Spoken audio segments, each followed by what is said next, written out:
ഓക്സിജന് ശ്വാസം കിട്ടുന്നില്ല. ഡോക്ടർ പെട്ടെന്ന് ഇങ്ങോട്ട് എത്തണേ. എനിക്ക് എന്താ ചെയ്യേണ്ടതെന്ന് അറിയുന്നില്ല. സിസ്റ്റർ, ഞാനൊരു ഇമ്പോർട്ടൻ്റ് ഫംഗ്ഷനിലാണ്.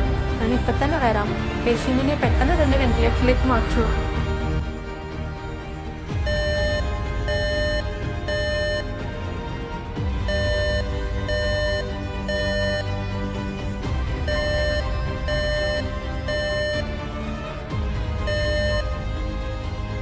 ചികിത്സയ്ക്ക് എത്തിയിട്ടുള്ള രോഗികളെ സംബന്ധിച്ചാണെങ്കിൽ അവർക്കതിനെക്കുറിച്ച് വളരെ ദുരിത കഥകൾ മാത്രമേ പറയാനുണ്ടാവൂ.